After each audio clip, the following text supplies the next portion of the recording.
have a great show today. We have a great guest today. I need everybody to give me all of that good loving and energy like I always give you guys. So thank you guys so much for coming out. I appreciate y'all so much. So let's get into the good shit while I spill my hot tea. Okay, so here we go. We're going to get into the hot tea.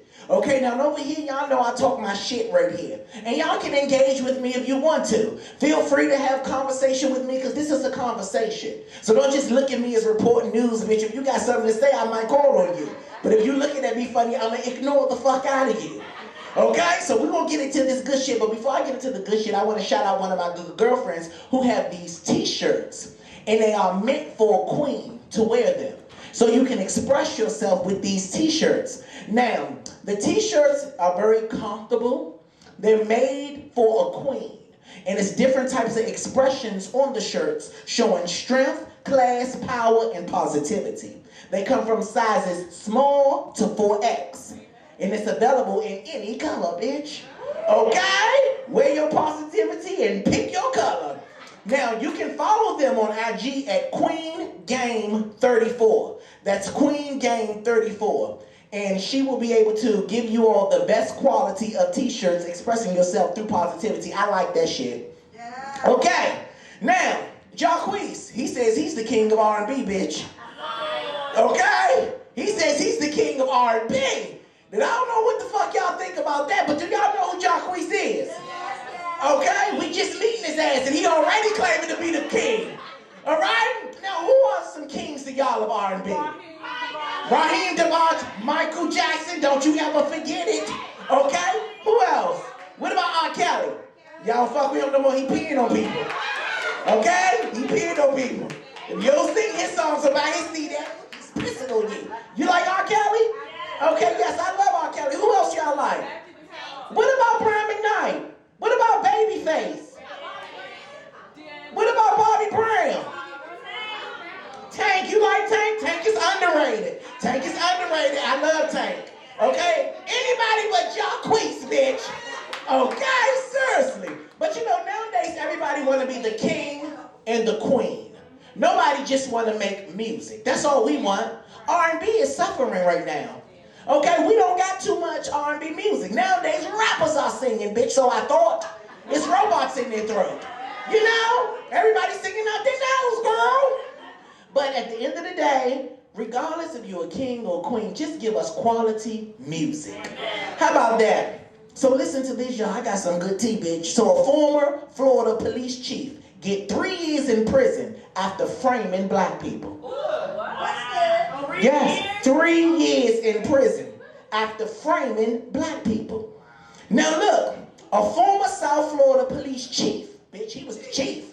Okay, yes, he was a chief, was recently sentenced to 3 years in prison for framing black people for crimes they did not commit. Just to boost, no, listen to this, just to boost his department crime-solving staff. Yeah, that's what he did. And y'all wonder why black people have an attitude with the police.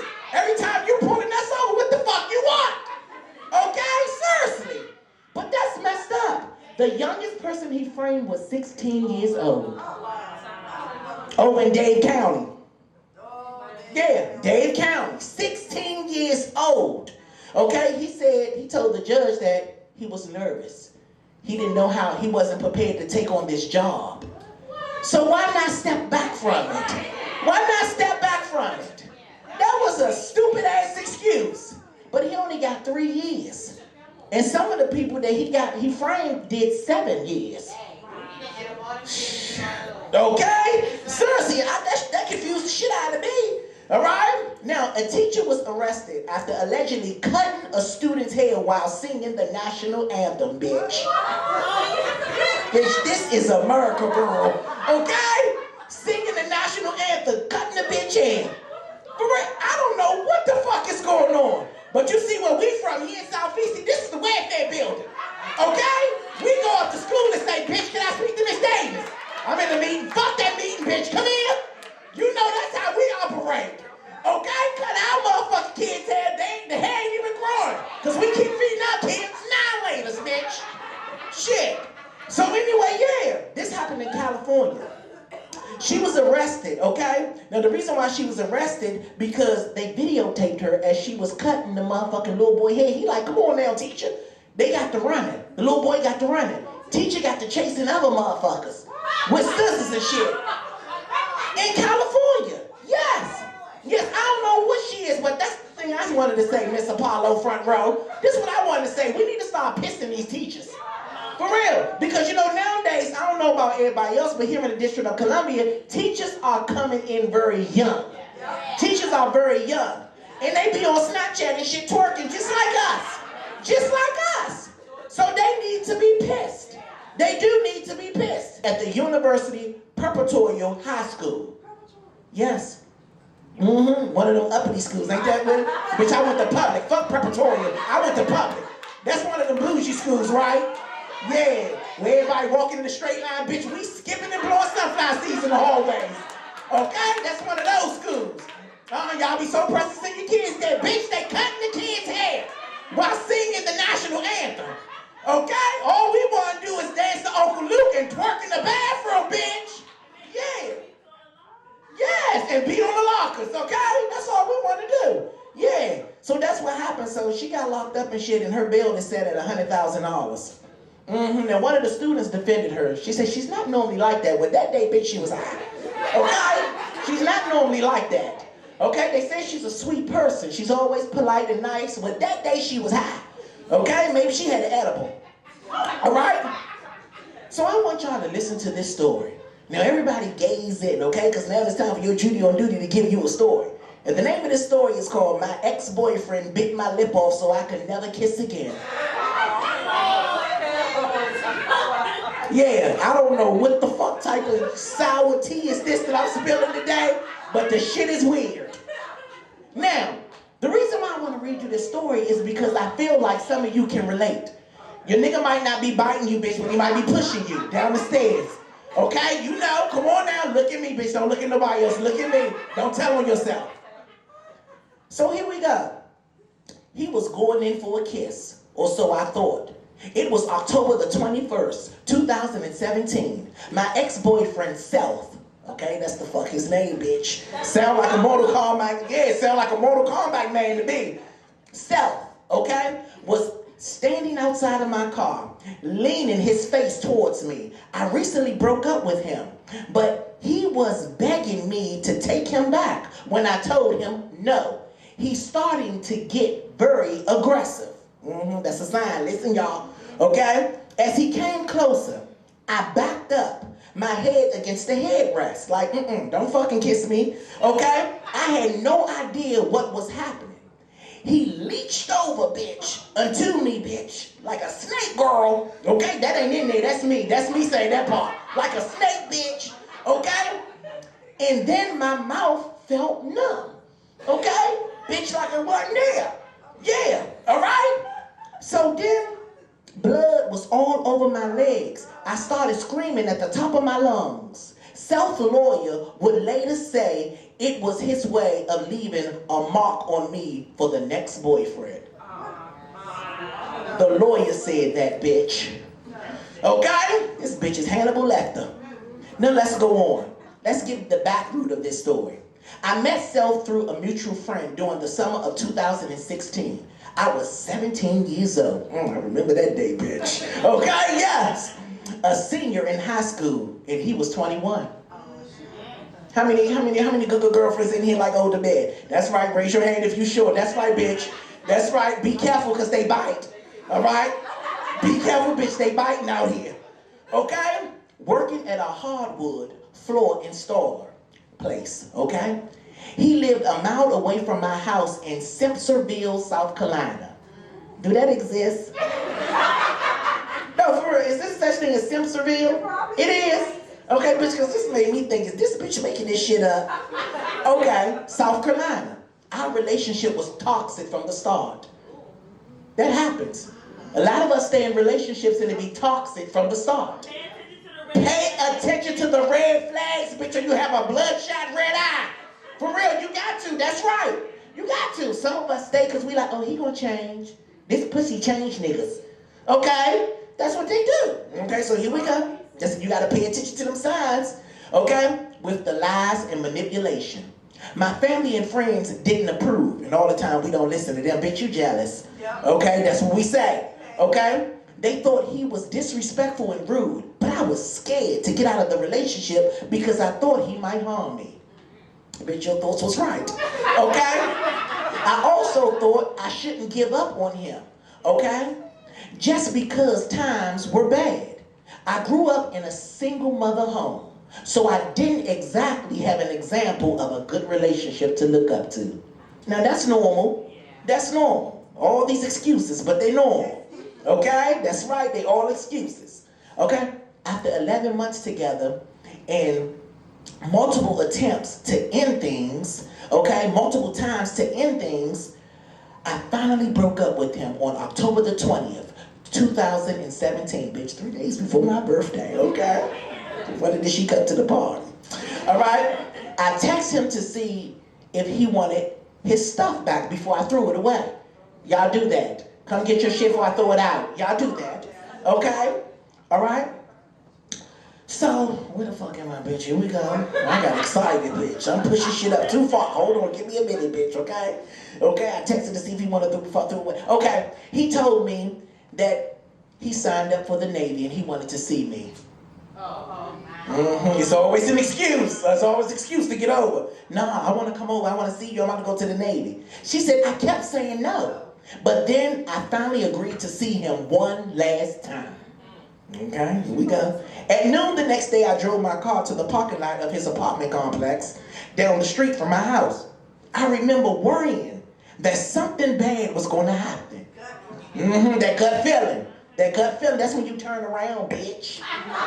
That's when you turn around. You know, you hear screaming, walk in the dark alley. Bitch, for what? Okay? They didn't make it out. They wasn't coming out. Fuck. All right, where was I? Got excited. Give me a minute. Okay, commercial break. Where the fuck was I? Okay? All right, here we go. Give me a minute. I walked in. I worried something was going to happen. Okay, so I parked my car a few rows away from Self's car. He handed me flowers in a card that read, wait now, I believe in kisses that last forever. Bitch. Okay, this was a setup. This was a fucking setup. Did you mean kisses or bite marks? For real. Okay, bitch? That was a setup. He asked me if I had anything to say. When I told him I wasn't there to get back with you. I'm not here for that. No, I'm not. He started getting aggressive. I screamed at him. This is it. Bitch. Michael Jackson, bitch. Okay? Okay? You're getting aggressive. And this is the reason why we can't be together. She said, I ran to my car, but he followed me and got in with me, bitch. Yes. That's when he attacked me, self-bit me, then dragged me from my car. I started screaming. A man taking his trash out heard me and called 911 as Self drove on, bitch, like the Dukes of Hazzard. Doctors told me that a piece of my lip was too badly damaged to reattach to my face. Bitch, he get bitch, and spit it out. Bitch, that's nasty. For real, okay? Instead, surgeons performed cutting around my cheeks to repair my mouth. So they had to cut the cheeks out to add it onto the mouth just to give her a mouth. Wow. When my mom got to the hospital, I was just getting out of surgery. She was in tears, devastated. But I turned to make light of the situation, joking. And I said to my mother, well, at least I don't have to dress up for Halloween. She's trying to make light of the, make her mother, not sad. Mom didn't think that shit was funny. Mom said, what did you say? I don't understand you. Okay? So she was just trying to give some light to the situation. So then, her mom was just sitting there looking at her, devastated, crying. Look at my baby. And she just looked at her mom and was giving, Mom, it's going to be okay. But her mom didn't see that. After that, Self was arrested. He wore an ankle monitor. But she said, I still didn't like leaving the house. I was terrified that he would be waiting for me. It's natural for people to look at me, But when they stare and wonder what happened to me, it makes me feel bad. It made me feel like a monster, like I did something wrong. I still feel like this at times. As a young woman, I was already dealing with insecurities, and a big scar didn't exactly help. But today, I feel more accepting of it. And that's the story of the boyfriend who bit off his girlfriend's lips. Scurry and shit, y'all be careful out here. Y'all do background checks with the names, the tags, the mother, the aunts, everybody. Okay? Yeah, all that. Y'all have to do that. Okay? Now, a mother's pulled the son out of preschool, okay, after he was wearing a dress while allegedly playing dress up. Yeah. The teacher let the little boy run around in a dress playing dress up. Now get this, the mother name is Kayla. Go ahead, sister, okay? Mother name is Kayla. Little boy is 2 years old. He in there playing with the kids when he put on the dress, skipping and shit. Okay? Now the mother is a lesbian. Okay, and her thing is, I am who I am, but I'm not forcing anything on my child. Okay, that's her thing. So she was furious because one of her girlfriends called her, girl, your son up here skipping with a dress on. Okay? So she felt some type of way. So she went up to the school, and guess what, y'all? When she got up to the school, she walked in the door, and there was her son in the dress. And the teacher standing right over top of her. Looking. Mama walked over to the teacher. What's going on? Why my son is in this dress? Teacher said, he's only 2. Kayla said, bitch. That's the facial expression she gave. Only 2? Okay? So she's mad. So she calls her father. Okay? So the father come up there with an attitude, approach the teacher. And she called me and told me that she had an issue up here about my grandson being in a dress. I mean, I'm trying to see what the issue is about that. Okay, you'll have to talk to Dara. Who's She's Dara? the director. She's down in the other classroom. Is she the one that was in charge of the kids while my grandson? I was, but I can't talk to you. Why? Because you're not on the form. So we'll have to get Dara up here and see if she will let you. Talk to you about it. I mean, first of all, I'm coming down here because we don't do that. The transgender and all that. We don't do that. I understand. I don't either. And I don't appreciate you encouraging him to put on no dress for the second day too. I don't appreciate that. And don't think this is going away. I'm going further with this. Okay, you can go down and talk. No, I'm not done talking to you. I'm letting you know the next time that you put any kid in a dress, we're gonna make you go viral. Okay, you need to go talk to my director because I, as a teacher. No, I'm letting you know I got an issue with you about that. I'm not playing with you. I'm sorry that you feel that way. Yeah, I'm sorry that you feel that way. But you should have called me before you made the decision to put my grandson in a dress. Okay, you can speak to the. No, I'm speaking to you. Please do not talk to me in that tone with my children around. I wouldn't be up here if you wouldn't have put my grandson in no dress. Again. Well, do what you got to do. No, I'm taking it up with you. Please lower your voice. You're in a classroom. I'm taking it up with you. Well, you shouldn't have put my grandson in no dress. He's 2. This ain't over with, all right? So now it's online, and everybody got something to say when you online, bitch. Okay? So they say, oh my God, what type of drag queen RuPaul shit is this? Okay, look at Lil Red Riding Hood. They saying all types of shit. They saying all types of shit. And then some people are saying, but he's just a child. He's playing dress up. Now this is when I come to my congregation. Okay? This is when I come to my congregation. All right? Staff, help me with this. Bring me that mic. We're going to start over here. I want to know, what do you think, okay, about a child, a teacher, letting your child, 2 years old, play dress up? But he's a little boy with a dress on. Who's going to give me some assistance with this? Come on, okay, let's go over there. She was ready, bitch. She raised her hand, bitch, like I am Donald Trump. Don't you attack me. Hey, y'all. How y'all doing? How you doing? Good morning, bitch. Yes, good morning. I'm Dana. I'm from born and raised uptown Washington, been in DC all my life. Anyway. Did they get rid of them rats up there? Hell no, they here to stay. Okay. The rest trying to push us out. Okay. But, so was all the kids dressed up? Now, if all the kids dressed up playing, I understand that. But with my son just running around in a dress, that's a problem. Mm-hmm. I mean, I get playing dress up with all the kids, but are you doing this intentionally to my child? Right. Then it could be something deeper, so. Right. It just depends. It got to be more to the story. Now, Kayla also said that she feels like it's some type of discrimination because her son is the only one of 2 African Americans in that class. Mm-hmm. And the teacher is white?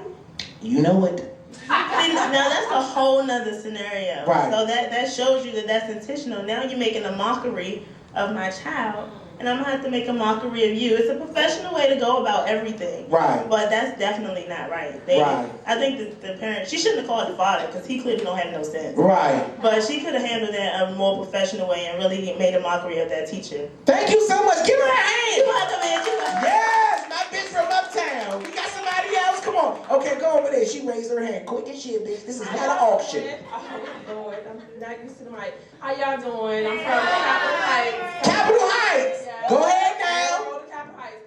So I have Put your mic up a little closer. Oh, sorry. Handle it like you did last night. Go ahead, girl.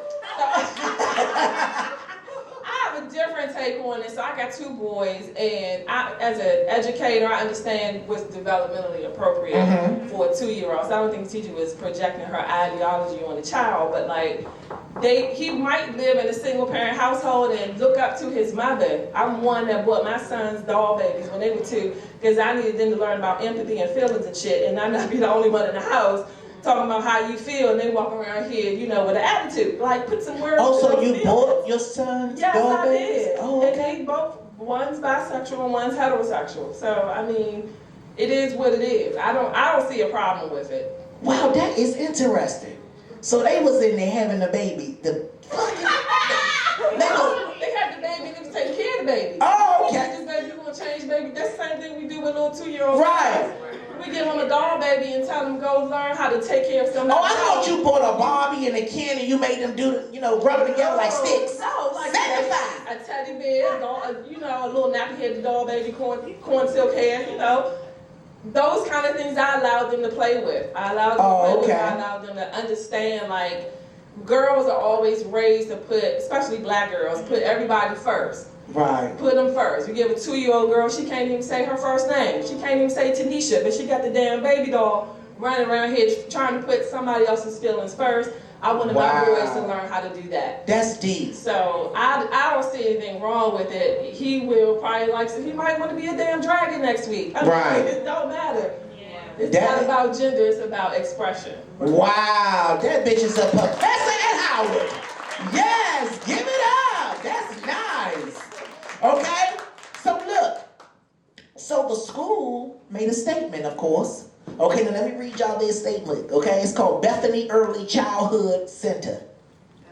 Bethany, bitch. Okay, so look, it says, we put our children first and foremost. We encourage our children to play in a Christ-centered atmosphere. Okay, bitch, is this Catholic? It's Christ. They said Christ-centered atmosphere. So this is like a Catholic school. You know a lot of weird shit going there. Okay? Father touching too much and all that shit. Alright. So they says that we hope we allow them to gain confidence and learn to interact with others in a positive way. Our primary responsibility is to our children. And part of that is protecting their privacy. So that means that the kids have privacy against their parents. That's what it sounds like to me. Am I reading this wrong? Because that's what it sounds like to me. Protecting it ain't no privacy, bitch, if you do. They probably is. You're right. They probably. So that's what they said. Okay? Now let's move on along with that weird shit. Let's go to a black church. Okay? So Pastor John Gray, y'all know him? He's all over the internet. So this is what he do in the church. He flipped the collection plate. Okay? And so he started giving the fucking offering to the people instead of the people giving it to the offering. That's what he did. He said, if there's anybody in here that need their light bill paid, run up here. Oh, I wish I was in there, God. God, I wish I was. I don't need my paid, but I know a bitch that do. I might need it next week, though. You giving it away like that? He said, single fathers, come up here. Single mothers, come up here. And they was dipping it there. You know people was in their line. You know people was in their line. Everybody went to Golden Corral that night. Yes. But that was a good deed from the pastor. Very good deed. Okay? So Usher. Y'all know Usher? He had a lot of confessions back in the day.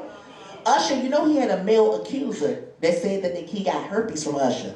A man, bitch. A man? Yeah. Mm-hmm. So guess what? The male accuser now drops the request for Usher to turn over his medical records. He said he don't want to see the medical records now.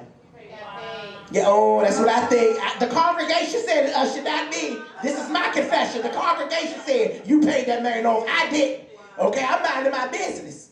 All right? But that's what they said. Y'all think Usher paid them off? Yeah. That's the second time.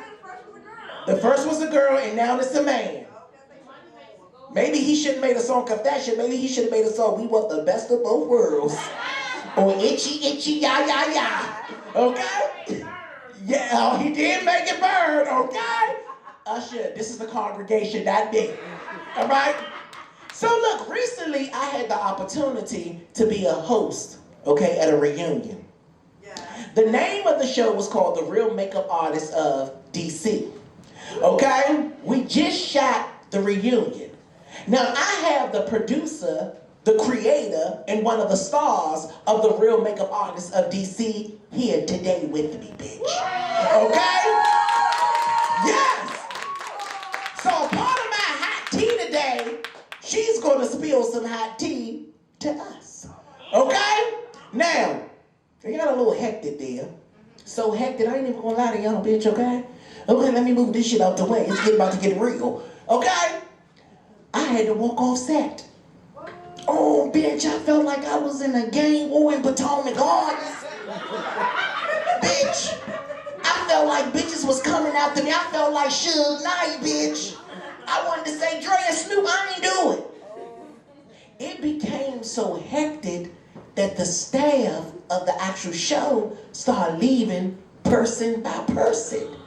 I've never in my life been in something like that. And I know a lot of you looking at this like, damn, Lonnie, you fucked up. You a bitch ass nigga.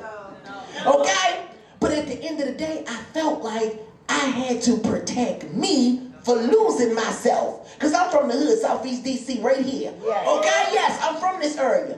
And sometimes we revisit our past when we get triggered by stuff we grew away from. So the best thing for me was to do was leave. Now, I'm going to bring my girl up here, okay? Come on up here. Come on up here. Y'all give it up for Ty Cobb. Yes. Hey, y'all. Yes, now this is Ty Cobbs. Now, girl, you are part of my hot tea today. Listen, come on here, God. Okay. The full arch. Now, first of all, Ty, I got a couple of questions that I want to ask you. Okay, first of all, where are you right now?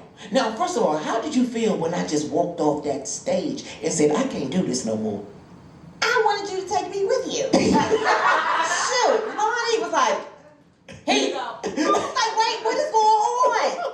No, but I really wanted to go with you because I felt as an African-American woman, a makeup artist, or you could be anything. A lot of times I want to take everybody with me. And a lot of times you cannot do that. And when the people that you've given a platform to bring their, I don't know, watchdogs, whatever it is, to attack you for nothing, I was literally like paralyzed. Right.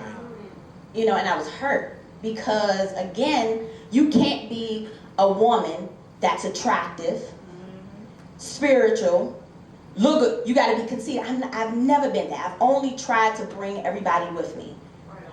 Everybody. And for them to do that, the two that people told me not to even let around me, I have inboxes saying that one of the people is a pathological liar and they're using you. Get them off your platform.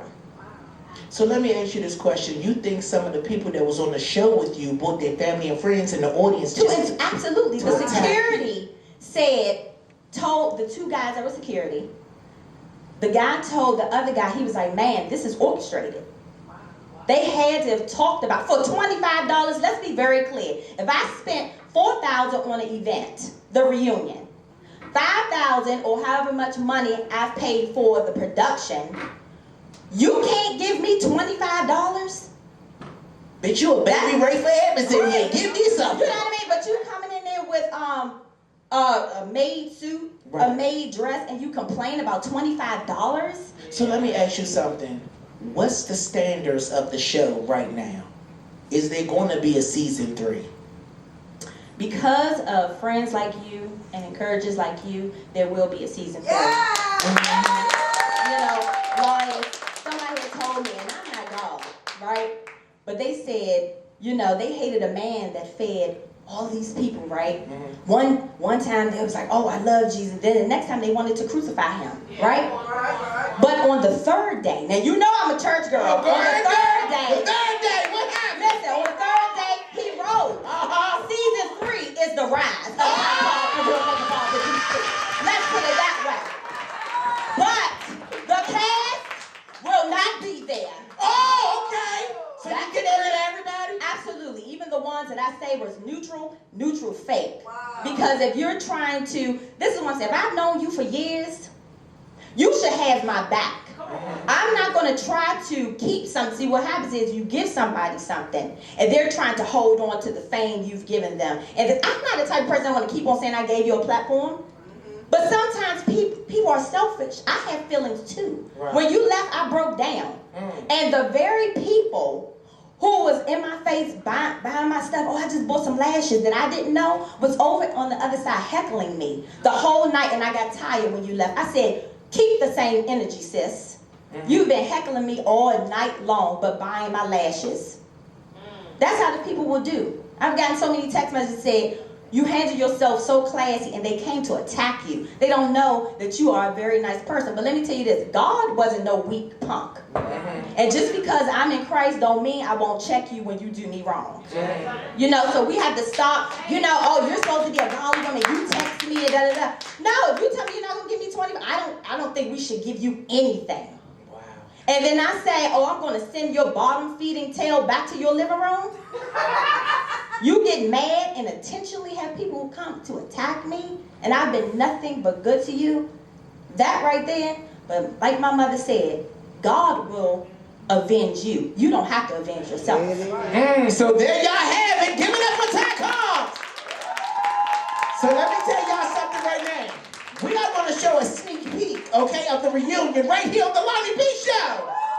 Now, if y'all want to know what's going on and what's all this drama she's sitting up here blinking these lashes about, okay, y'all make sure y'all check out The Real Makeup Artist of DC, okay? You can find it on YouTube under Jacquees TV, okay? It's season 1 and season 2. It's 8 episodes, and the reunion will be airing soon. So y'all make sure y'all look out for that. But you have to subscribe to her YouTube channel so that you can get the notification when the reunion drops. Because you want to see this shit. You want to see it. And we all real. And it's all real, okay? I walk the fuck out there real dangerous too. Alright? Okay, we're gonna do a sneak peek at the reunion. And also, we'll be back with my next guest, okay, Joseph Williams on the LONNIE Bee Show.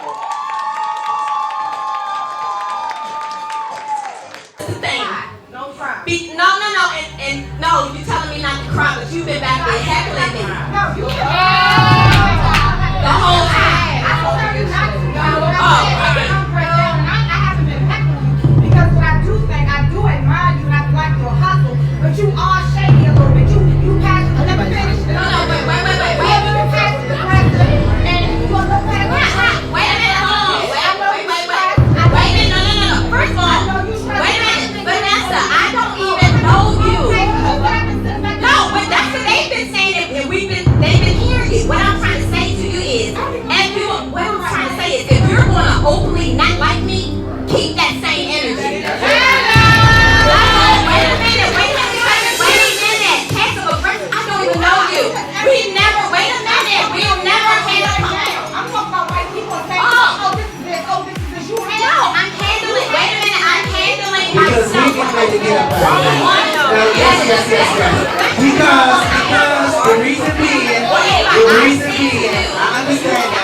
But you guys have to sit down and you have to simmer down and you have to grab control of yourself. I understand everyone. Now you're over talking me. Now you over talking me. But what I'm trying to say is that this. We need everybody. Y'all have a great show.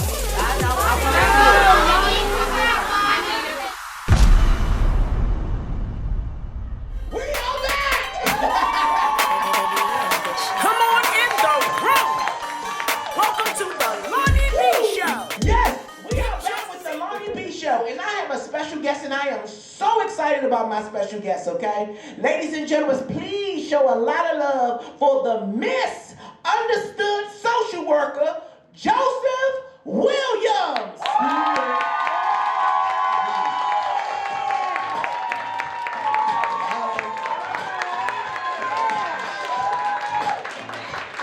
Come on in, Joe, yes. How are you? Yes. Y'all give it up one more time for Joseph. Yes, you look extremely good, Joe. That head is sitting up, okay? Well, you know, us brown boys, we gotta kind of, the brown boys, we gotta do it. Yes, you doing it again. Don't come for this light-skinned boy neither, okay? Thank the fuck out of you, okay? So, ladies and gentlemen, give it up for Nella and Chocolate up here. Yes. So, look, Joseph, we have a lot to talk about. And, when Joseph came on the show, okay, today, Joseph was a little nervous, y'all, okay? So, I don't know why the fuck is he nervous, okay? Because he's good at what he do. Now, do you mind if I call you JoJo? Yeah, it doesn't matter. You can call me JoJo, you can call me Joseph, Joey, Black Joey. I'm not doing that black part. JoJo, okay, yeah. So he was, he's really good. And I don't know if you guys watch him, but he comes on Facebook, okay? And I always got to watch the reruns because I go to bed. You come on late at night. Yes, I come on at 11:30 p.m. It's called the Nightly Reflection. So I do it right before it's time to go to bed. So usually I want people to watch while they're comfortable in the bed. While they're laying there, right before they doze off, I give them something to think about and process right before they close their eyes. A lot of people stay up and rewatch it only because it sits with them. And I go a little deep. Like, I tell people I flip the glove inside out. So a lot of life coaches and, people who, do motivational speaking, shout out to all those people. But I like to, they kind of focus on the top of the glove, what it looks like, what you can do. I like to flip the glove inside out and look at what's inside of it. So we can have a deeper, much, much deeper conversation as it relates to ourselves. Right? Okay. Go ahead now. Yes. All right. So much. Now look. Now you come on late at night, and I told Joe I gotta watch the replay because I goes to fuck the bed. Now back in the day, I used to be up because I watch HBO at the down. Back in the day. Y'all remember that? Okay. But now I goes to bed and I watch the replay. You are so fucking good. What you do? Thank you so much. Now I want to know this. Why do you label yourself the misunderstood social worker? Okay, you want the real truth or the fake truth? I want the real truth. Okay, so the real truth is, wow, that's a loaded question and we'll be quick with it. So I coined the term the misunderstood social worker because I was written up. I've been fired.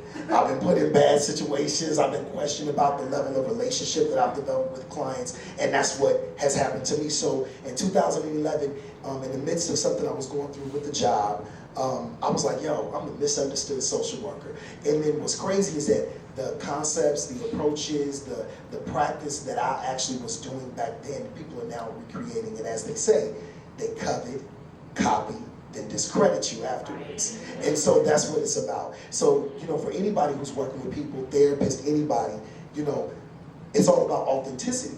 And a client, even down to some of us who have been in therapy, you can tell when somebody don't know what they're doing. You can tell. You can tell when a girl in a restaurant don't know what she's doing. You know what I mean? So I felt like I needed to be my pure self when working with my clients, and it seems like that's difficult to get when you're working with people. And so the misunderstood social worker. Go ahead, man. Yes, I hear that. Now, give us your educational background on your profession. Okay, so I graduated from Tuskegee University, and then I went to Howard University and got my master's there at Howard. So You know, that's my story. So this ain't no fraud. This ain't no fraud. No. You know, I gotta ask those questions. Yes. The degree is in the back. Real talk. It's in my back. Yes, I know that's right. So do you enjoy what you do, or it's just a job that pays the bills? I actually enjoy what I do now. Previously, I'm gonna keep it all the way honest. Please do. I used to work for DC government. And you know, I won't name the particular agency, but it deals in foster care. Okay. So, no, I did not like that. I loved my clients. But what I do now privately, I really truly enjoy the work that I do. I enjoy contracting with agencies, training people, giving them lessons on how to better work with clients. I enjoy the type of work that I do in developing my own lane in my own space when it comes to working with people. So, yes, now I truly enjoy the work. I loved it back then, but I'm like enthralled and impassioned about it now. So, I know that's right. So okay, go ahead. Yes, those are my two girls right there. Okay. So as a social worker and taking on everybody's situations, is it a wear and tear on you mentally and health-wise? You know what? It has been in the past, and I would say in 2013 it was for me. And that was the first time that had ever happened. I never thought that would happen to me. And I guess they refer to it as burnout. Burnt out? Yeah, when you burnt out from the field, you know, things that you get approached with. And I'm going to keep it all the way honest, because we're here to be transparent. I was in a fucked up relationship. My job was getting ready to fire me. I was trying to refinance my house, so I was damn near about to lose my house in DC, and that's horrible if that happens. So it just hit me like a ton of bricks, and so I went into a depression. I got tired of working. I got tired of people calling my name as soon as I came in. I was having anxiety attacks at work, and an anxiety attack can present itself differently. Some people think that it's, no, actually my side, I would walk out, I'd get off the train, listening to my music, you know, doing my thing. And as soon as I would get off the train and see the job in the horizon, my side would hurt. Well, I would literally have to sit down for like 10 minutes before I could even get myself together just to hear my name. Every time my phone rang between the time of like 9 to like 5:45, it was like, you know what I mean? And so after a while, you find yourself caught up. And I never thought that that would happen to me. So what I started doing, I'm gonna keep it honest. I went to go see a therapist. Yes, Lord. I had a breakdown at work. Yeah. And I'm gonna keep it honest, somebody said something to me, the wrong thing to me on the right day. And I came in and I had it on me. And you know how you wake up sometimes, ladies, and you be like, oh, I just want some more. And I felt it that day. And I walked in, and that particular person who used to say things to minimize me, to make me feel like I wasn't great at what I did, she said something and she used to get away with it. And I was, you know, one of those type of people who let it go. I told your black ass this. And I sat there and I said, let me tell you something, little bitch. And after that, she was like, you know, she wasn't expecting, of course, we were both trying to do a mad dash to HR to tell her, you know, how kids want to tell, I'm telling first. But see, what I did, I recorded her ass. And that's what I did. And then, of course, you know, I got a theater background, so I'm sitting there like, you know, and I can't believe it. And she said that to me, you know, and so I'm going to be honest with you, there was some stuff said about my sexuality. Jokes. And so I waited and I said, you know what?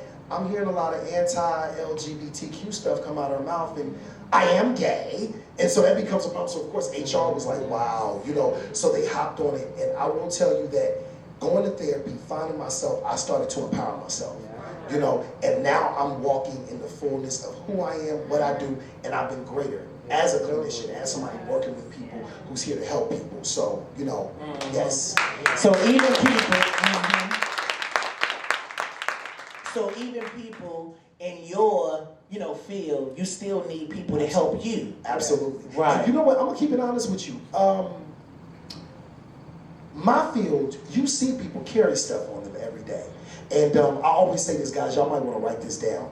The workplace is nothing more but a dumping ground for your personal issues.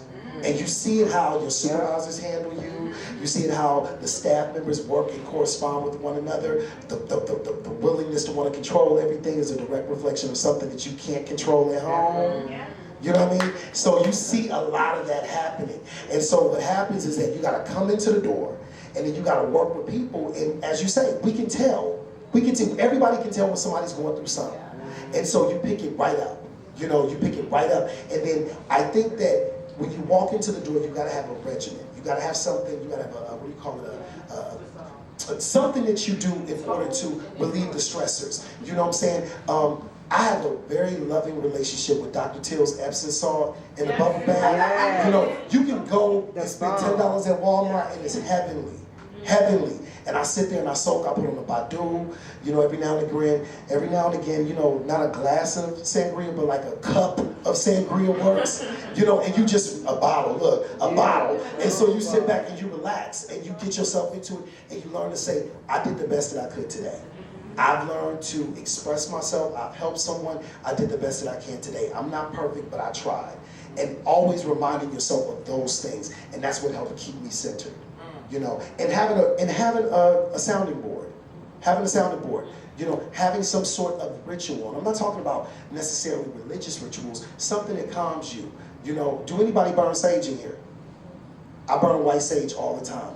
And no, I'm not saying numb your whole ring, I'm not doing that, but it just makes me feel good. It makes me feel like I'm opening up and I'm letting something out. You know what I mean? And that's important. Right. Have there ever been a moment in your career where you felt depressed? Absolutely. 2013, going back, here it is. I was helping people through their own struggle. Wow. And, you know, how can I help a client who's dealing with infidelity in her relationship, and I walk in on my partner in my home doing the same thing? Right. And I gotta look at this woman and go, it's gonna be okay. You know what I mean? And I'm trying to figure out how to help her. And when in reality, I'm helping myself in the process and I'm confused. You know what I'm saying? I remember, I remember back then I was telling a coworker, you know, I'm going through a lot and I got a client and she dealing with this and my man ghosted me. And she was like, Child, you ain't never been through that before? I was like, no. Yeah, I ain't never been ghosted. That was my first time at 35. I was ghosted at 35 in 2013. So how did you deal with that? You know what? Therapy. And guys, I'm gonna keep it honest. I kept, my therapist, I went to go see an Asian woman who was about this big. And she would always say little stuff to me. And she said, I'm gonna give you a burner number to a burner phone. And I'm like, what is that for? And she was like, no, any negative text that you wanna send to him, send it there. And so every time I would come to therapy, she'd be like, oh, you was on a roll this weekend. You know, and it was giving me a space. And then one day she sat down and she said, okay, I've transposed all of the text messages and let's talk about the narrative. And so I looked at it, and so it was trauma for me. And I was able to look at everything that happened for the last few months and be able to see my progression of where I was. The text messages went from being very ugly to very beautiful, where they were focused on myself. And then as a while, I started healing from it. And of course, I've taken the same method and applied it. And I needed to do a lot of soul searching and find out who I am. And I say this all the time on my vlog. If you don't know who you are, you're gonna always be looking for people to understand who you are. And you don't know who you are, so you're gonna always try to seek understanding through somebody else. And at 35, I'm now in my 40s, at 35, I had to figure out, like, damn, I finally got who I am now. You know what I mean? And it took something to happen. So yes, therapy, depression, pulling myself out of it. Now, we all go through depression. Depression is like a cold. Depression is like a cold. Sometimes we can get sick. So you know, depression and anxiety, they're like cousins, first cousins that favor. So sometimes you can be depressed and it may present in the form of anger. It can present in the form of anxiety, sadness, the lack of motivation, or you can act out. Sleeping around, thirst trapping, you know, because you need something to make you feel some sort of way. So we find ourselves looking for it in some sort of way. And so once you start to get a handle on yourself and grab yourself right at the waist and be like, okay, why am I doing this? Always ask yourself why. Always ask yourself why. Yes, you can get online and post something amazing that makes you feel beautiful, but what if you don't get no likes on a half-naked picture? What if you post a pic and you bent over and everybody see your cleavage, like, oh, I'm just picking up groceries today. You know how they do on social media. And nobody likes it. Would you still feel the same? Would you still feel the same? But nobody like that. So that's why we have to understand where we are and understand ourselves. And if it gets too much to bear, talk to somebody. Like it's wintertime. I'm sorry if I'm going somewhere else, but it's wintertime, ladies. Y'all heard of seasonal depression? Yeah. Seasonal affective depression. A lot of gay men go through that. It's cold. You know, you talk about bun-up season and stuff like that. two things can happen. What if you're running up with somebody that you don't want to be with? And you got to hibernate in that situation, or you feel at a loss. You know, things didn't go the way you want them to go, and then the weather has changed, and you kind of sitting in that. What's the way out of it? You know, I tell people change your environment. You know, use bright lights, turn the heat up, turn on summer music, cook summer foods in the house like tacos and stuff like that, finger foods, drink summer drinks, you know, like mojitos, kind of create the environment around you, but then also contain your environment too. You probably got a friend that called you who don't even say hello. As soon as you pick up, you be like, hello, be like, bitch, let me tell you what happened today. And you could be sitting in the middle, like you could be getting ready to stab yourself in the arm, and you like, they be like, what you doing? And you like, I'm getting ready to slice my wrist right now. I'm like, okay, girl, let me tell you what happened, right? You know, they don't care. And so we gotta learn how to contain our environments too and say, yo, I don't like this. I don't like the way this is feeling. And yo, I can't do this right now. I have to focus on me right now. And so think about what you want. Think about how can you get it. And like I tell people, wintertime, cold season, it's time for you to get summer ready. What are you gonna do? I want y'all to think about this when y'all go home. What in the summertime do you want that you can start working on today? Nutrition. Yeah, what, getting out of that relationship, working on that body, changing that diet, you know what I'm saying? Finally using some castor oil to grow those edges back. You know, something, you know what I'm saying? Something that will work for you that's gonna make you feel amazing. And so we can all do that. I'm sorry. Yeah. Okay, so since we're talking about depression, what's the number one cause of depression? Okay, so depression is about thoughts. Thoughts and reactions to circumstances and situations. The way you are processing something that happened, right? Something that happened is causing you to think and behave a certain way. So I know it doesn't sound as, it's very simple, but I know the reaction is very complex, but it's thoughts and behaviors associated with those thoughts. Something is bothering you, so it's causing you to lose motivation. It's causing you to stay up late at night. It's causing you to have loss of appetite, or you got dressed, and then you're like, I ain't going nowhere. Let me just take this stuff. I don't feel like it today. Or you just are distant from everybody. It's something in your mind, a circumstance, situation that's causing you to think a certain way and behave a certain way. Does that make sense? Yeah. That's where it comes from. What's the best way to deal with depression? Talk therapy. Also finding some sort of release. A lot of times it's just the way things are. We have to learn how to restate things in our minds. We have to restate things in our minds, restate the circumstance. A lot of times we blame ourselves for a lot of stuff that we have nothing to do with. You know, we're not psychic, so you walking in that room, if you knew that was gonna happen, you probably wouldn't have went in the room. Right. So it's just about learning how to talk to someone about it. There are plenty of professionals. DC is rampant with in the private therapeutic companies. Everybody take every type of insurance. They got groups, everything. And there's a lot of push for African American community in therapy now. And the celebrities are talking about it. So now it's a thing. And so what's happening is that talking to someone about it and finding activities to help you get through it. Okay? And if it gets too serious where you don't want to live, there are things in place where you can do to get that taken care of. Okay? Shit dead. So look, is there a certain way to avoid depression? No. I think when we talk about mental health, what is mental health? It doesn't necessarily involve counseling. Sometimes mental health is taking a leadership role in your health, the way you're thinking about things, the way you're dealing with things. So, so I think that we always have to process where we are with things, and if we feel too overwhelmed, what are our habits and how can we break bad habits? So there is no real way to avoid depression, but there's a way to counteract it as well. Confrontation does not necessarily involve fighting. It involves looking at it for what it is, facing it for what it is. What are your fears? I want you to think about it. I want all y'all to think about your fears or thoughts in your head that may or may not be true. Oh look, she don't give a fuck. Come on, Camille. Right here. All right, you gonna fix our mic? Okay. Everybody, this is Camille. She's the director of this whole facility. That's my girl. You want me to fix the battery? Yeah, go ahead. You here, right here. We shoot live. Go ahead, Camille. Anything happens live. Thank you so much, Camille. We appreciate you. Thank you. Guys, give it up for Camille, y'all. Okay, so let's talk about self-esteem. Yes, let's talk about self-esteem. Who are most people that live with low self-esteem?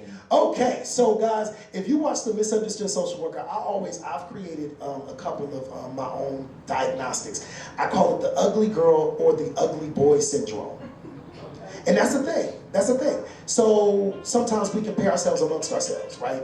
So we see things online, we see Instagram, we see girls with angles, we see body parts, everybody's paying to have their body shaped a certain way and everything. So a lot of times we can compare ourselves to those things. And then because you feel like this is what men are going for, I don't fit that. So what does that mean for me? How does that look for me? I have dreams and I'm deserving of love, but you know, that can make you question yourself physically. But self-esteem is a floating idea. You can feel good about yourself physically, but you may think that you're a bad mommy or a bad girlfriend or not a good worker. You can feel good about yourself and you don't feel that you have great sex or you're not a good lay. You know, so it's a floating idea. You know, I can look at it and be like, man, I feel good, I look good, but then I don't feel like I'm that smart. And that impacts the way I deal with things. And so we have to always think about what are you comparing that to? Everybody got a self-defeating thought in their mind. Everyone in here. Everyone in here, including us, we have self-defeating thoughts where it's like, I ain't gonna never get in no relationship. I ain't gonna never have kids. I'm not gonna ever get married. What makes you say that? What makes you think that? What makes you say that? What makes you think that? Is it the examples that you've had, or is it the circumstances that you've been in, which oftentimes impact the way you see yourself in those things? And if you continue to think it, you'll always behave that way. That's when the ugly girl and the ugly boy thing kick in, where it's like, they don't want me. So because they don't want me, I'm gonna conduct myself as if no one wants me. I'm gonna behave in such a way. I'm gonna walk around with an attitude. I'm gonna, you know, be nasty when a dude say hello. I'm going to kind of, what? You know, I'm going to not enjoy being around other women. And you know, a lot of things that trigger those type of actions is social media. Social media. Social media. You gotta think in terms, like, I have clients that I see now that I put them on a social media diet. A social media diet. But they gotta be off of it. They gotta be off of it. You cannot look at the shade room. You cannot look at this model girl to be doing her angles. You know, you can't look at those things because those things are making you feel self-defeated. I had a client, and this is back in the day, I would never reveal who that is or what, but I had a client, I remember she would always come to the office, and she would walk like so close behind me when I would pull her to the, you know, when we would sit down and talk. I'm like, why do you walk behind me like that? Like, you're like right behind me. And she's like, I don't like people walking behind me. And I'm like, why? And she's like, because I'm pear-shaped. And I'm like, well, you're like slim and then you got small waist like that, you get all hippie and everything. I thought that was the shape that everybody's paying for. And so she was just like, yeah, that's the shape that everybody's paying for and that's the shape that everybody wants to fuck. But am I the one that they want to know? Am I the girl that they want to date and spend time with? Am I the girl that they bring around their homies for the game? I'm the girl that's the late night phone call. And I'm like, wow. Then I thought I was doing something by looking up pear-shaped women in Hollywood, black women, and they pulled up pictures, you know, of Beyonce, who, you know, in the sense of, because there's different levels of pear shape. Right. Beyonce, Black China, Amber Rose, Nicki Minaj, even if it was added or however, but wherever nobody, you know, it's just the shape of it. And she said, right, this is the shape that men are attracted to sexually. Right. And I'm not sure if they're attracted to me. In my mind, the way I think, and that's a problem. So I think that ultimately self-esteem is something that we have to learn how to counteract, and it's going to always be an ongoing work. It's just like recovery with drugs. If you suffer from low self-esteem, you will always have to do repair work to yourself. Let's be honest, I struggle with it. I struggle with it. I was not the hot boy. I was not prom king. You know, I've been in situations, Lonnie, where I've been offered opportunities as a vlogger and I was told that, well, they don't think you're palatable. You know, you don't look a certain way, or your look is a little different, or a little bit lighter, or your voice was a little bit more, you know, clearer. We'll be willing to do that. And of course that would weigh on you. You know, and so I always have to remind myself, I'm perfect, I'm beautiful, I'm a brown boy, I'm amazing. You know, and we have to do that all the time. Even if we don't believe it. And I tell people all the time, Lonnie, lie to yourself. Lie to yourself. And it's not even a lie. It's things that you should be thinking. Like, every now and again when I go through, and this is part of the social media thing, whenever I'm going through, I'll post something that's amazingly positive about my life. Even though I may not be there, I know that it could be something that could be. And then as a result, those things will follow me. So I notice the more positive things I post, the more like, oh my God, you're such a beautiful spirit. I'm longing for positive people to be around me. And so I started posting those positive things, and those positive people started finding me. I didn't have to go look for nobody. Wow. You know what I'm saying? Men are very smart, gay and straight. They may not present it, but they're very observant. You have to remember, men physically look at things. So ladies, if a man's like, man, you're real beautiful, and you're like, oh, for real, you think I'm pretty? Right there, you just told him, I don't think that about myself. Right there. And it's that simple. Really? You think so? I'm like, thank you, baby. So are you. I'm going to give it back to you. Even if you don't feel it, start believing it in your mind. You know what I mean? Just because you told me I'm pretty, I don't have to give you everything either. You know, and see, these are things that we have to start kind of coaching ourselves. So self-esteem will impact the way you relate to people, the way you relate to yourself, and the way you deal with yourself. Yes. Is there such thing as high self-esteem? Yes. Oh, it is? Yes. There's something that we refer to as positive self-esteem. Positive self-esteem, and then high self-esteem is kind of getting in the negative realm. Oh, it is? Because y'all heard of narcissism? Yeah. So tell me about high self-esteem. So high self-esteem in the negative could be that you view yourself as having these grandiose abilities. And usually we always say that it can be a result of not feeling those things about yourself. Ladies, we here to be honest, right? Ladies, how many times you been with a dude, depending on your preference, and they're like, man, I'm working with this, and then you get with him, he ain't even got that? Yeah. That's grandiosity. Yeah. You know what I'm saying? Right. So what it is that he probably see himself in a certain light, but it's also very positive too that he kind of thought that about himself. But I think that sometimes we can go... Is it positive or a lie? It's a lie. It's a lie. Then ultimately will impact the way people see him or her having too much. And then you don't want your self-esteem to be too high where it alienates other people. There's nothing wrong with feeling empowered and feeling good about yourself, but then also you don't do that at the expense of other people either. You know, so let me ask you this. How can someone self-build their self-esteem? I think through affirmations, through finding those things that you're good at and really like pushing them. Always trying to find something new about yourself that you can discover. Always trying to repair some defeating thoughts that you had about yourself. Looking at every circumstance as a new circumstance, and that this can't be a result. This won't be the same ending result. Doing something. When was the last time y'all did something for the first time? November. You said tonight. Today. Okay, that's good. You never been to? You came here by yourself? I sure did. Oh, I'm gonna hug the shit out you, girl. Yes. Self-discovery. My granddaddy is 88, still doing well for himself, still strong. And my thing is this though: as long as you're alive, you have another chance to do something different. That's what I say too. Yeah, every day. Every day. So, what's your advice to someone who's living with low self-esteem? Oh, work. I think like work. Yeah, work. All that. It's in your walk. I don't want to mess up the camera, but it's in the way you stand. Go ahead, you know, man. It's in the way you posture. Like that. You know, like if you're standing there and you're like, I look uncomfortable. Stand up straight, hold your head up high. Walk into a room, ladies, and hold your head up high. So it's like you developing your confidence. Yeah, you developing your confidence. Something as simple as that. Find what works for you. You know what helped me enhance my self-esteem? I'm gonna keep it honest with you. What's that? I have spent thousands of dollars on Calvin Klein underwear. Nobody see them because I'm abstinent, but you know, it makes me feel beautiful. It makes me feel sexy. I spent $30 on. So you be in the house in the mirror taking selfies all the time. If somebody finds my phone, it would be tragic. But the reality is that makes me feel good about myself. That makes me feel good. Do you have music played in the background? Every now and again, yeah. Beyonce, Nicki, Cardi. I put it on and I have a good time. Do you throw your leg on that thing? Sometimes I might have to. You better work. Turn to the left. Work it, girl. But if that works, but see, that's important. If it works. works, it works. It works. Sometimes we gotta twerk. Do any of y'all know how to twerk? Yeah. If you don't know how to, try to. In the privacy of your house and see how you feel.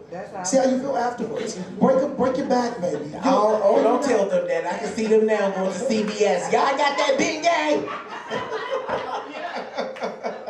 Yes, okay. So, have there ever been a moment in your life when your self-esteem was low? Absolutely. Absolutely. And like I said before, it's something that you buy into. And what I did, I became the perfect victim. I fell, if I was to quote somebody who I look up to, Toni Morrison, I fell into the master narrative. The master narrative, which is an imposed view of what's beautiful, what's attractive, what's considered amazing, and you know, you look at that and you're not it.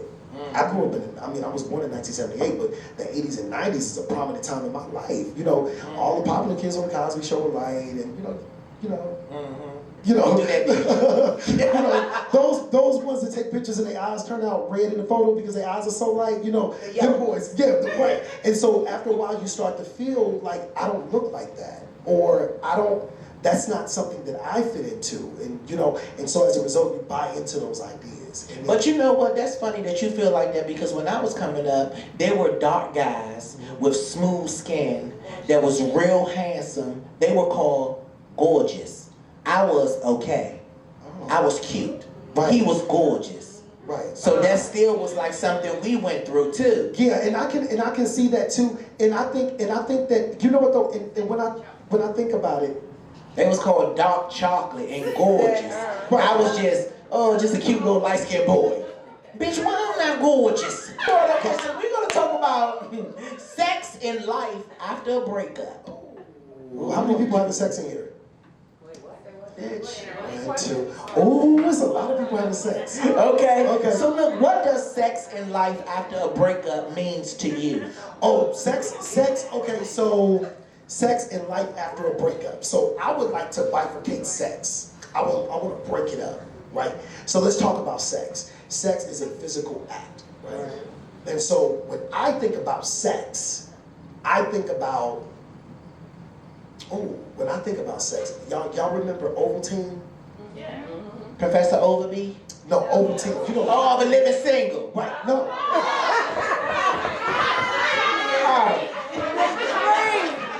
Well, y'all know I don't drink, bitch. It's alcohol? All I know is dirty. So you want to quit like the chocolate mix that you put in milk. Oh, okay. So Ovaltine, right? So when I think about sex, I think of Ovaltine. I think of the powder. And you pour milk into it, right? And then you get the spoon and you stir it.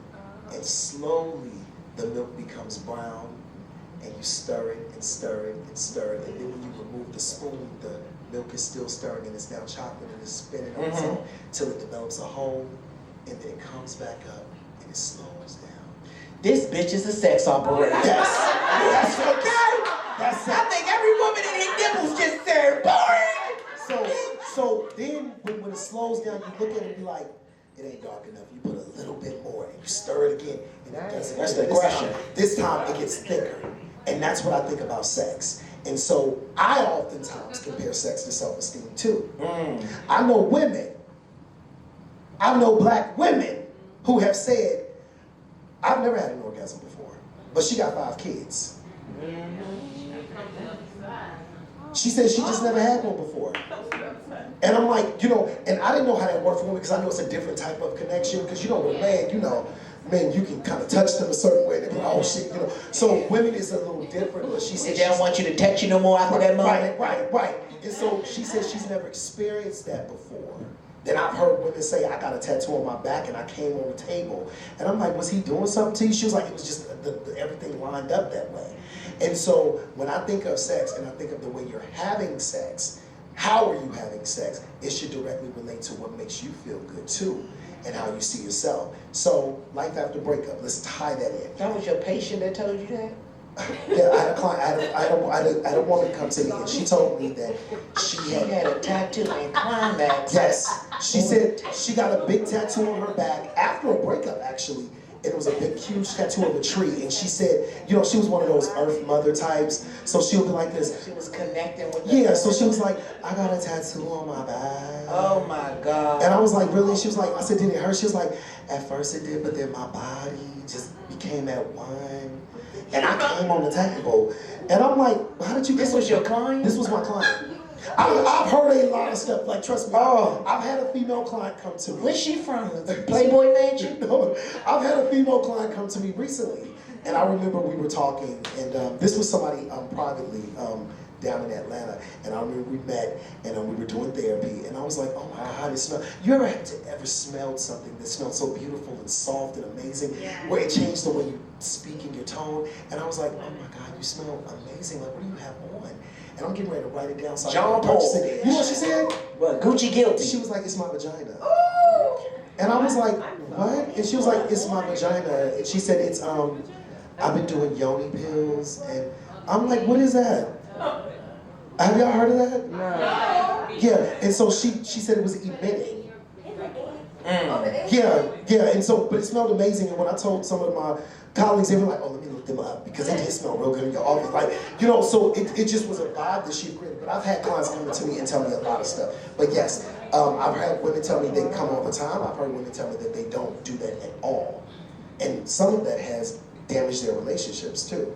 Oh, wow. Right, life after breakup. Okay, so let's go into this. So look, right after you break up with someone, this is a question from one of my viewers. Right after you break up with someone and you have sex with someone else within a week of your breakup, are you considered a hoe? No, not at all. I don't. Look at Kathy. Go ahead, Kathy. No. Keep telling her yourself. Go ahead. Go ahead. What you going to say? No, I don't think that you're a hoe if you decide to sleep with somebody a week later after breaking up. No, not at all. And if you feel that way, understand that guilt seeks punishment. So if you feel guilty, you're going to look for something to punish yourself about. You are a human being. You are an adult. And if this is something that you decide to do, that's empowerment. That's sexual ferocity. As long as you're safe and making good choices. No, I encourage that. Empower yourself. Can good sex get you over your ex? No. So anyway, she wants to say something. No, I don't think so. Look, I've had moments. You remember how Stella got her groove back? Y'all remember that scene when she woke, when they was having sex and she showed up and she had that big ass vein in the top of her forehead? She was like, Did she remember that scene? Yeah. There was right after a breakup. I remember having sex like that, and I was like coming up off the bed like, and then after a while you sitting there and you like. So what is it? So what is it? Is it the emotional thoughts that you still have that you attach to your ex? Yeah, if you was really in love with someone, that's a deep emotional attachment. Like, regardless if you just made me have, excuse my language, but bust the best nut of my life, I'm still in love with somebody else, you know? And right after that, that's when all these emotions set in, like, I done gave my vagina to this person. Right. I'm in love with them, I'm still stuck on your dumb ass. Let me Right. stop. Right. But it's real emotion. Right. Over somebody is to get under somebody. They say that. Go ahead now. She said the best way to get over somebody is to get under somebody else. My auntie Apollo is a freak. Okay, so let me ask you this question. What is some of the steps of healing after a breakup? Oh, that's a process. And so there are two things. What ended the relationship? Was it worth it? And also looking at the previous situation and understanding yourself in that previous situation. Getting over a breakup is an ongoing process, but then it's a process that we should never apply to the new person. And we tend to do that. The last dude, excuse me, I'm hitting my teeth. The last dude that I dated, he had a lot of stuff in his phone. So this new dude, I'm gonna need that password. Because that's traumatic for me, the previous situation. And it shouldn't be that way. It should not be that way. We should always approach it in the new situation. So ask yourself, are you ready to date right now and fall in love? Are you truly ready for that dynamic? Because it's work. Right. There will be moments where people try their hand. You know, you can't control, Lonnie, and I'm gonna keep it honest. You're a celebrity. Like if your partner, whomever you're dating, or someone that you're dating, breakfast. If they were to go through your messenger, they would probably see a bunch of stuff. Now it's all about how you responded to it. Right. But that's just people try their hand on or don't respond. Or don't respond to it at all. You know what I mean? So you have to find out when is a good time for you to get over a breakup. I think the time is the day that you break up. But you have to get over the hurt, the pain, the loss of it all.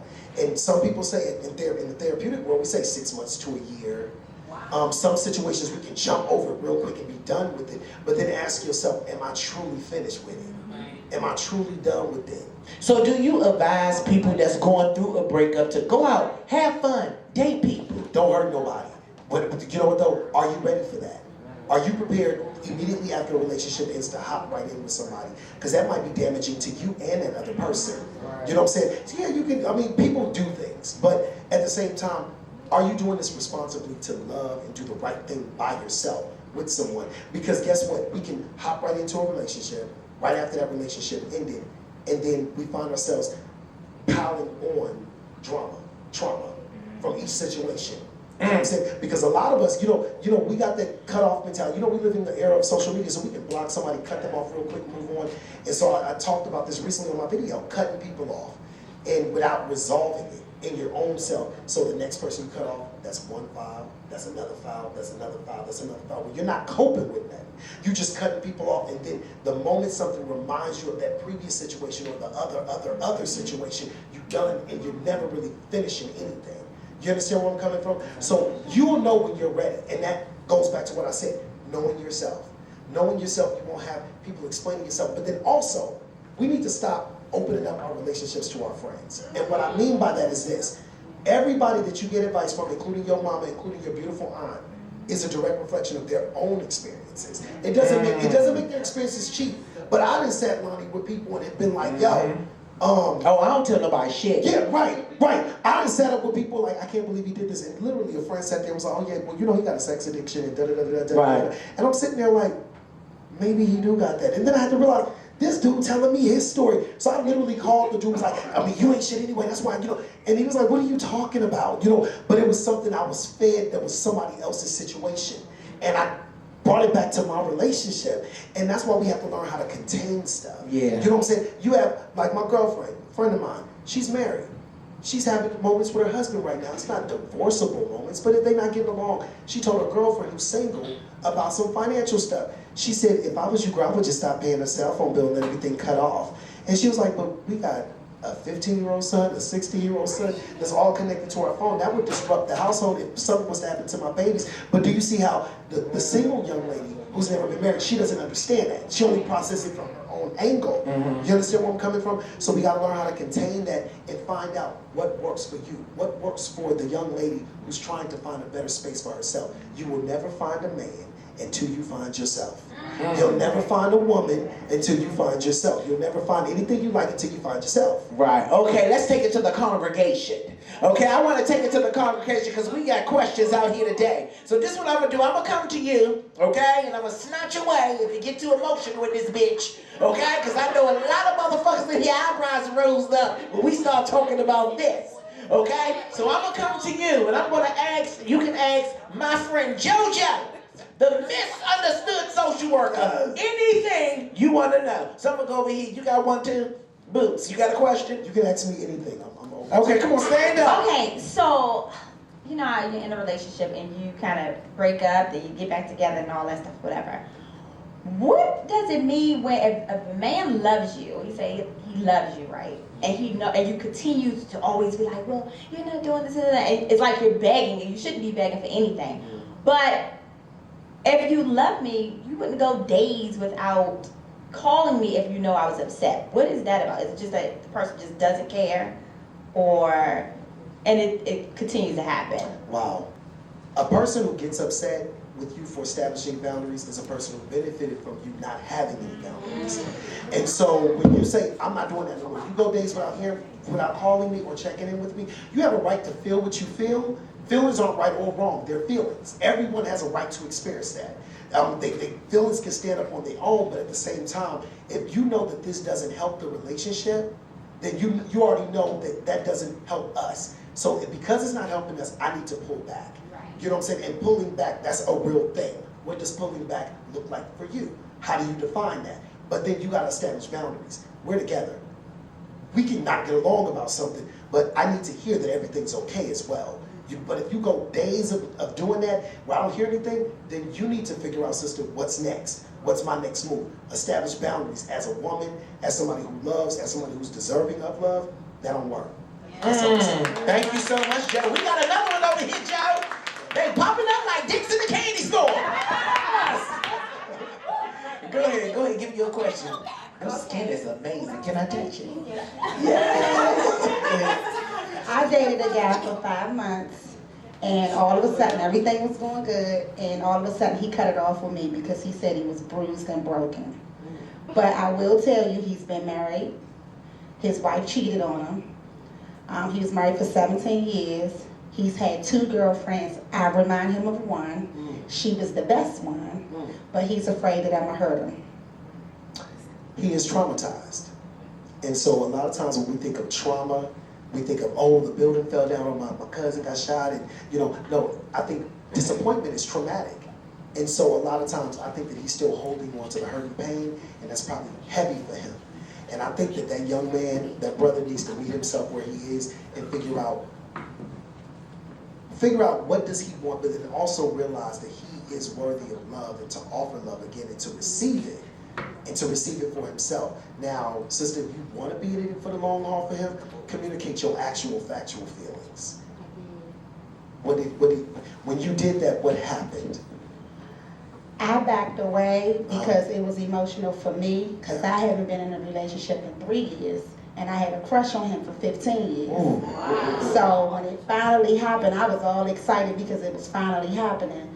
And he just kept pushing me away, so I just finally started backing away. Because it was starting to be where I was feeling like I was being punched in the gut every day. Yeah. So that's what I'm going through now. So I'm not going to get any money.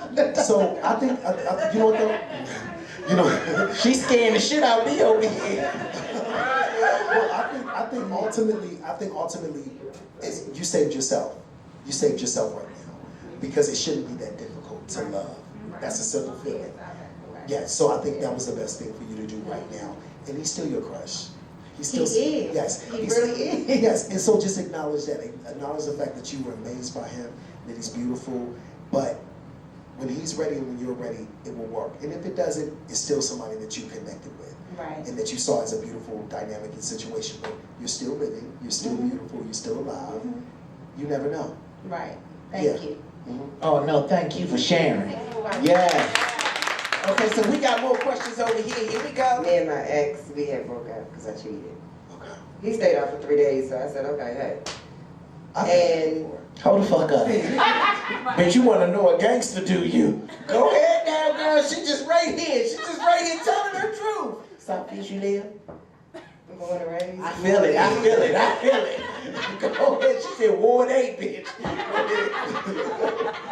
Okay. He a good dude. I mean, the bomb. I had make-up sex. And he got trust issues. What am I gonna do? Well, I mean, what can I do? Because I'm not cheating. I don't want nobody else, but... He got trust issues? Yeah. What type of trust issues? Describe his trust issues. If a dude be like, hey, he be like, what's up with that? Like, I don't even know that mama. You know what, sis? You know what? I'm gonna say this. Oh, I don't want to say the wrong thing. You take that home with you, but I will say this: when people have trust issues, they usually don't trust themselves. Exactly. And so a lot of times we take that and we apply that. Like, I don't trust myself in this situation, so I'm gonna put it on that person because that's something I would probably do or probably have thought about doing. And so I'm gonna say this. How do you establish trust with your man? How have you tried, besides make-up sex? I don't know, the sex fee, I'd be like, you alright, I just gave you some. So it's not like that. I'm saying, I like her. We go out, I pay more attention to him. But it's not all about him. I mean, look at me sometimes. Have you said that to him? Yeah. He say he be looking at me, but you worried about who looking at me? You supposed to be looking at me. I'm beside you. That's a point. That's a point. I'm beside you. I'm about to go knock your boots. Let's worry about this here. But he keep coming back to, well, you know, you did that. Okay, I knocked the nigga boots off. Get over it. Let's move on. Yeah. Why you don't want to trust me? I'm only sleeping with you. Right, hold on. A lot of people's watching. She mean knock the boots sexually, not smoke the nigga. Okay? I don't want nobody to think Lonnie got convicts in his audience, bitch, okay? Alright? She knocked them all boot like that, not boot like that. Okay? So, sister, y'all been together 5 years? Huh? Y'all been together 5 years? 7. 7 years. So, is that your husband? No. Do you see yourself with him for the long haul? Yeah, There you I go. try Right to there. explain that to you. Stop. Now I'm gonna tell you this, sis. Y'all need to go meet with somebody. Okay. Y'all need to talk to somebody. Okay. Seriously, because at that point it seems like there's some stuff that's beyond repair that goes beyond you. Okay. You know what I'm saying? So we talk about forgive and forget. Right. And so that's where we are, and that's where we're stuck. Now he do love you because he's with you. Right. He's staying with you, and you do love him because you stayed with him. Yeah. Right. And so you seem like a very empowered woman. Suggest it and see what happens. I think that y'all should talk to somebody. It should be fun. It should be fun. Yeah. I think get some sex therapy too. Well, I don't know. That's the fun. You don't need that, sis. Sex therapy is about. I am the third. Yes. You smell so good. I know. That's that baby powder. Oh! That chick. But she on me. I'm an avatar. Okay. But no, it's not the sex, it's the communication. Right. So I think that y'all should do some couple stuff to find out how to communicate better with one another. Right. That's what I think. Because I think that a few sessions for at least, about 3 months weekly would be helpful for both of y'all. Okay. And then try to re-fall in love with him deeper. You know? Because you in it for the long haul. Y'all been together almost a decade. Yeah. Anytime my son got killed 2 years ago. And I'm so sorry. It was so bad because, I'm sorry, y'all. It was like my favorite son. Yeah. Me and him ride and die. Twin. Yeah. I couldn't walk. So when we had the memorial service, I was in a wheelchair. Yeah. This man would literally put me on his feet and walk me in the tub, walk me to wherever, walk me down to steps to go see. And I mean, this is stuff that he was there and done and never brought it up. Yeah. He did it from his heart. Yeah. I go through stuff. Come on, babe, let's pray. Whoa. Oh yeah, honey, let's pray. Most men like, come on, we're gonna get revenge. Yeah. He said, no, babe, give it to God. He sounds amazing. Pray on it. That's what I'm saying. I need. So why you cheat on him? Because he stayed out for 3 days talking about he was in his car. It was cold. Oh yeah. Don't lie. Okay. Well, did you get your information that you need? Yes. I'm gonna do that. I really am. Thank you. Okay. I'm on my Apollo. You're not the misunderstood social worker. You are extremely understood. Yeah. You're very welcome. My question is not about relationships. I'm good. My question is, I lost my mom in 2016. So I have affirmations in my bathroom on the wall, like being Mary Jane and all of that. The Dr. T's, the aromatherapy, all of it, the bubble baths, I do. But my thing is, how do you deal with sporadic depression? Because I can be fine one minute when I walk into my home, and as I'm going up the stairs, it hits me. So let's change the language. Sporadic depression. You still coping with loss. That's what that is, and you deserve to be there. You deserve to be in that space. Your mom passed away in 2016. There is no timeline on when to get over that. And so let's not claim that depressive state. It could be a thing, but but if it hits you from time to time, that's you coping with the loss. You deserve to be there. I'm gonna give you a little assignment, okay? You think about your mom a lot, right? Every day. Every day. The house that I have, I got it just for her. Yes. She only lived in it a year and a half before she left. Okay, My friend actually found her, passed away in her room. I was in a seminar at work, and I rushed home, and that's what I was confronted with. Okay, so it's been 2 years. We're approaching 2019. 2019. So it's been 2 years that since your mom has passed. What's one thing would you want to say to her? Why did you leave? Why did you leave me? But listen to me. Listen to me though. I want to say this to you. Come here. Come here. Oh, can I take her? Come with me. Come with me. Like, so I want to tell you this. I want to tell you this. Like, somebody who has lost his mother as well, his mother and his grandmother. That was 20 years ago. And I want to say this. It's an ongoing feeling because that's a mom and that's somebody that you love, right? And so it's going to always have moments where it hits you. There's going to always be times when you feel a little raw with accomplishments and stuff like that. Understand that she has the best seat in the house, right? But I'm going to tell you something. You can always communicate with her. I'm giving you an assignment. What was your mom's favorite color? Burgundy. I wear it. Burgundy. Yes, burgundy. I'm not sure if they have any burgundy balloons. Do you know if they do? They do. They do? So this is it. I want you to think about everything that you wanted to say to your mom since she passed, right? Everything that you feel, the good things, the not so good things. I want you to write a letter. And I want you to seal it up. And I want you to buy like 3 burgundy balloons and fill them with helium. And I want you to go, if the Arboretum's open, to an open space and send them to her. Send them to her. And right after you send them up, pray. You know, pray and feel the vibe. She'll get it. You know, I want you to think about these are different things that I'm doing to connect to connect with my mother. You know, sporadic depression, moments, you know, you just have moments, but that's what you do to connect with her. It's never a timeline. I wrote down a month ago, my mother and my grandmother died 3 days apart. And that was the 1998, that was the worst feeling I ever had. And every now and again I can be walking and I can see something, I go, oh my God, and it hits me. And I'm present for it. I'm present for it, and I feel so good afterwards. Yes, the doctor tells and everything, that's relaxing you, but it never replaces something that you lost. But you can gain so much from the life of your mother, and think about you are her dream. You are the things that she wanted. You are living the life, even if she had, I wanted you to be an actress, you know, but you're still living a dream for her. And she's done her job with you. She's done a great job. So check in with her. Check in with her.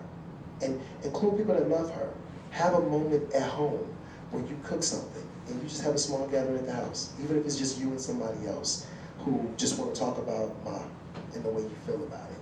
You know, and that's how you make it a thing. And then eventually it might become something much bigger for you, and that's how you mourn the loss. That's how you mourn the loss. So it's not sporadic depression, it's coping with loss. Coping with loss, and it's an ongoing feeling. Ongoing. Okay? Yes.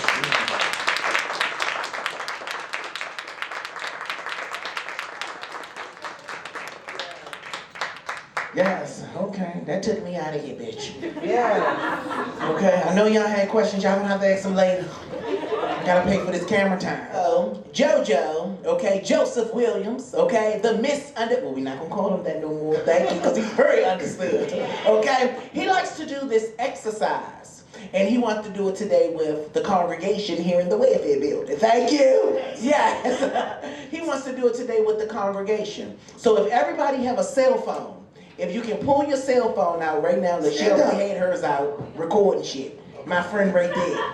Try to end my show before me. Okay, make sure you stand on the green, because if you're off the green, yeah. Okay, so he has this exercise that he wants to do. So everybody grab your phone and take it away, JoJo. Okay, record. Repeat after me. I am beautiful. I am beautiful. I'm amazing. I'm amazing. I am great. I am great. I am awesome. I am awesome. I am the most beautiful. I am the most beautiful. Anything I want, Anything I want, I will gain. I will gain. I will accomplish. I will accomplish. I will learn. I will learn. I will grow. I will grow. And I will heal. And I will heal. From this day forward, From this day forward, I love. Now say your name. That's it. Thank you so much. It's very easy. You can find Joseph Williams on Facebook. Or you can type in Joseph Williams, the misunderstood social worker, and all of my pages will show up. I operate more on Facebook. My live show is on Facebook. I am on Instagram, but that's kind of behind the scenes. So you can find me on Facebook, the misunderstood social worker, or just type in Joseph Williams. All 3 pages will pull up, okay? And that's it. Okay, so come on, stand right here, Joseph. Okay, so I want to thank all you guys today for coming to the Lonnie Bee Show. I appreciate y'all. This has been a well-deserved show. You have gave us so much insight on ourselves. You have gave this audience what they needed. We have shared tears, we have shared laughs, and we have shared a lot of love. Thank you so much for joining the show today. I appreciate this congregation. You was a wonderful audience. Beautiful. Thank you so much, and I will see you next time on the Lonnie Bee Show. Come on in the room. Welcome to the Lonnie Bee Show. Thank you guys so much for joining the Lonnie Bee Show today. I really appreciate y'all. Hope you like the show. Make sure you like it and share with all of your good girlfriends, homeboys, even haters, and pickaboo bitches. If you would like to be a part of the Lonnie Bee Show, as far as promoting your brand, make sure you contact us at blonnie@yahoo.com. See you next time.